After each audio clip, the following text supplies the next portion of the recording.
pwede po.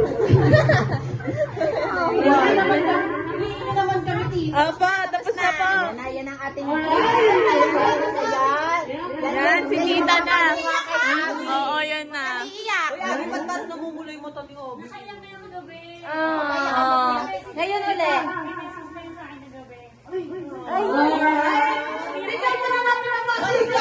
Palakpakan!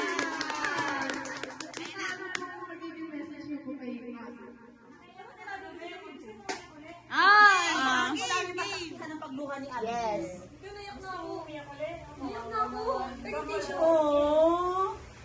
Maraming salamat sa Panginoon. Kasi, Yes po.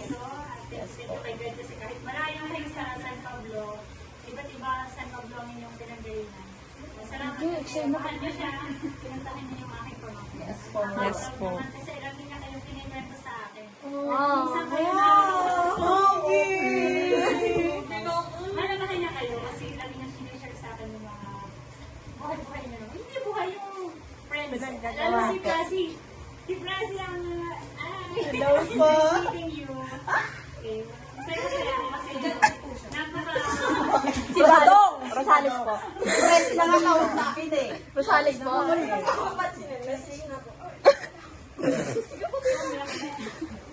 Go.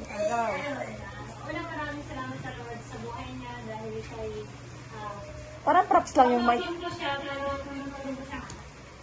Salamat sa Lord kasi napakabait ng batang ito, napakatalino, napakasipag sa pag-aaral. Kahit parang bawang niya, napasok yan.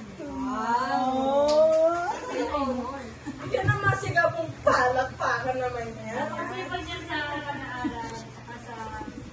Di pa nga masipag din. Ay. Sipag. Parang may diin. Sipan. Parang... May pinariringgan. Alam ko na kasi Nene, napakabait na bata. Dahil tayo sa matalas, ganun sa magkaintindihan. Kasi ang mga generation ngayon, iba na.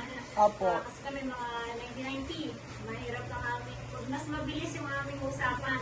Eh ngayon, nagkausap na kayo sa cellphone. Tama mali? Tama po. Nagchat Tama kayo po. sa magulang niyo sa cellphone body-body, pero magkatabi lang kayo. Kasi iba na ngayon. So, ang aking payo lang ay mahalin niyo ang parents kahit gaano kahirap ang minsan may pagtatalo, may pag-aaway, o mayroong tampuhan. Parents is parents. Mahalin niyo ang bawat isa. Ang pamilya ay pamilya pa rin hanggang sa huli. Yun lang. Kasi through experience, ako ay papunta na rin kayo sa amin. Ibig sabihin ay edad na kami. So dati, ang minsan nagsasabi ay ang magulang ay sobra sa gastos. Ngayon, ang mga anak na. Susunod na henerasyon ng mga anak na. Oh, bakit ang daming gastos? Na-realize niya yun. Ito, gumasto siya eh. Napakabait na bata. Masipag. Masipag sa pag-aaral. Hindi sa bahay ha. Rilinawin ko. Hindi sa bahay. Hindi nga sa bahay, Abi. Wala yung kanyang lola eh. Pero ang kanyang lola nagpalaki sa kanya. Ang mama niya ay wala dito. Pero lagi magpakababa, magpakabait nila. Wow.